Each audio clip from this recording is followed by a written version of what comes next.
from the Catechism of Sebastian Thorpe, the fourth tenet of the Imperial Truth.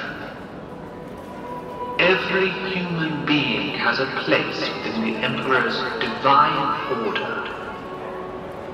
What does this mean? That the Emperor walked among us and made his Imperium for all humanity, and that it is your divine right and duty to know his truth and to offer him worship.